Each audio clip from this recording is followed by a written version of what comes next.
Now we really celebrating. 3-way Intercontinental title match. Gunther versus Drew McIntyre versus Sheamus. And brother, man, they went out there and had one of the greatest matches in WrestleMania history. brother, That shit was awesome. brother. This was thrilling. This should have been the main event. This was incredible. Incredible fight, incredible sequencing, passion in this between all these guys.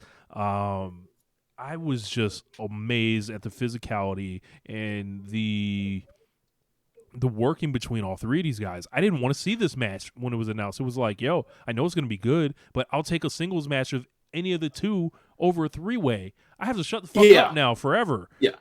That's like that's where I was with it on you as far as like the I want to see the match, but if you ask me like any combination of the three in a singles match, I would prefer that as well. Yes, bro. They went out there and had a match so damn good it was like it may as well have been a singles match. They kind of worked it like that, except for certain moments. I went 4 3/4 on this, and I only didn't go 5 because Sheamus didn't win. If Sheamus would have won, wow. I would have gone 5 stars with this. Like, oh wow, because I thought this was like, this is classic. This is like, Tomohiro Ishii would love this match.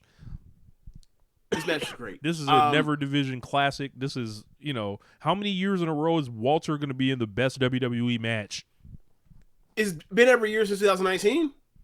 Brother, 2018. What was the 18 match? Tyler Bate or excuse me, you're right. 2019 was the Tyler Bate match. Yeah. So, but bro, this is phenomenal. This is just like McIntyre, Sheamus, like Sheamus, a complete reinvention of his career. A long time ago on One Nation Radio, we told you guys that Sheamus and Gunther is one of the best pairings in WWE history. I don't think that's up for debate at all. Like, I mean, when I say the best, I'm talking about like 3, 5, 2. Like, so they ain't missing out here. Yeah. So, I have a question for you, right? This is weird because I don't know if he's actually over 250 right now. Let's say Walter is over 250 right now. Wait. Who are the pro wrestlers that weigh 250 pounds that are better than Walter, Gunther, and McIntyre right now? Are there any? I'm not hearing Roman Reigns shit. Like anyone hops in the comment and say Roman Reigns, no, just no, absolutely not. I'm talking about in-ring work. Period. Like I'm not getting into that with you about the guy and the bloodline and all that shit. No, I don't know if Sheamus is above 250. I don't think so. Sheamus is definitely above 250. He's bigger than Walter. Okay, I'll put Sheamus right in there with those 3 guys or those 2 guys, and like Lance Archer's not doing this right now. Keith Lee's not doing this right now. Right.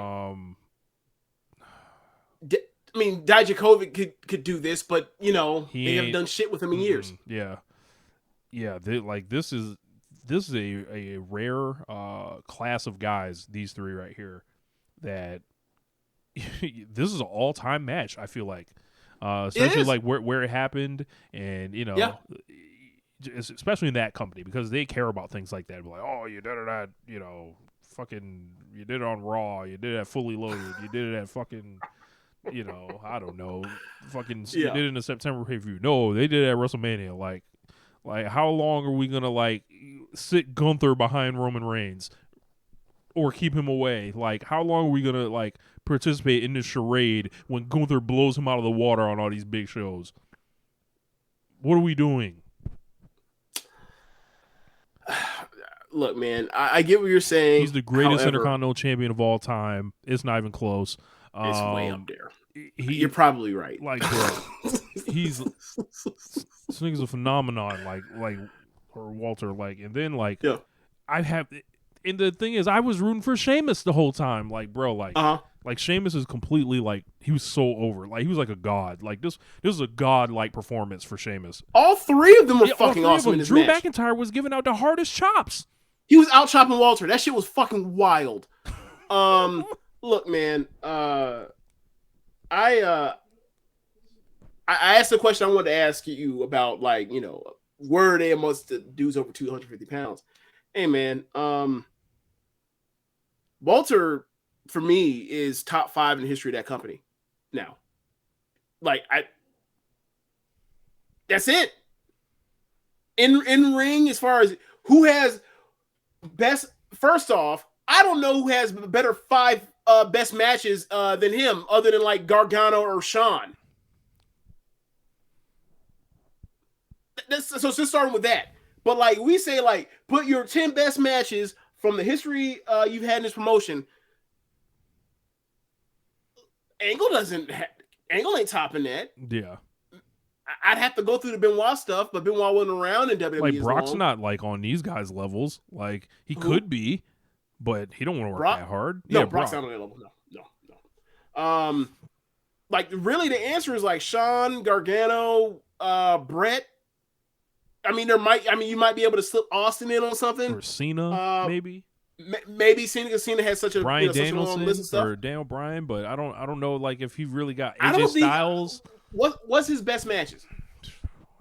I would have to pull it up, but like, there's AJ, so, like, there's him. Like, I don't. The thing with AJ is, like, AJ was great at, like, having a million matches that are like 4 and in between, like in the low 4s. Mm-hmm. He never really, outside of like maybe like the Cena matches, he never really like just broke way past 4.5. Mm-hmm. So yeah, like, it's even that is like he's in rarefied air, and this is a guy that they never really want to do this with. He's been so fucking awesome. He begrudgingly, and he's tall, that they begrudgingly have done this. Had he been 6 inches shorter, they would have never done this with him. Bro, he's phenomenal, bro. Like, and yes. It's just like,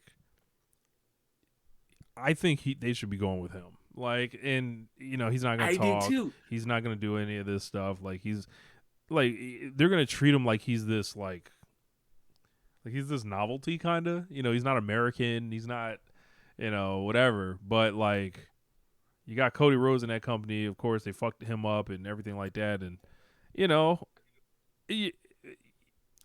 we always like kind of look at who's going to beat Roman Reigns, and then it's like, well, why the fuck is Gunther being kept away from him like this? Like, they gave him a championship just like how they gave Jade Cargill a championship to keep her away from the main champion. Like, they're doing this with Gunther right now. Yeah. We need some resolution on this. Aaliyah. In a world where like the belts never got put together, or in a world where Roman Reigns isn't the top heel and a top babyface, Gunther should be the top heel in this company. And they already tested this out when they put him in at first in the Rumble and had him go all the way and be the last person eliminated against Cody. They should, if they were really into Cody, that should be the fucking feud. Gunther as a champion versus Cody, and Cody has to topple him. Or you turn Roman babyface, and then the champion is Gunther, and he has to conquer Gunther. Gunther should be the top heel in this promotion, and the babyface has to go to the biggest show and go through 3 dozen chops to get and beat him. That's what it should be. He's fucking awesome. But Roman's top babyface and the top heel. Cody is in the other brand right now. So he's just left with that Intercontinental title, like, on an island. Like, whoever wants to step over here, you're gonna start having some of the best matches of your life. Like, yeah, and the we whole don't thing even know who. Like, we don't even know who the next person is for him. Like, I say all that because it's not that big a priority. Right. I say all that, and I think Sheamus should have won, especially at WrestleMania here. And maybe they want to do it in the singles, but Sheamus has something right now going. So yeah, hope he gets it.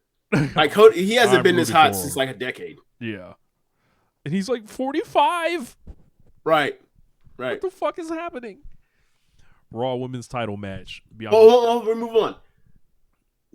When Drew pulled or yanked Sheamus off of him, and they start fighting on the outside, they might want to consider McIntyre turning heel, just so they can continue doing McIntyre versus Sheamus. McIntyre versus Sheamus was awesome the last time they did it. It was like the last pay-per-view before crowds came back. That shit was awesome. Right. But I'm saying, like, now you can continue with the dynamic being changed where Sheamus is, before they were, at one point, Sheamus was heel, then they were friends, and they're both baby faces. You can keep it going by, like, having Drew turn heel and Sheamus being the babyface. Well, we'll see if they want to do that. We'll see if Drew McIntyre remains with the promotion. Good point. Because if he wants to look elsewhere, Doc, what's good, man?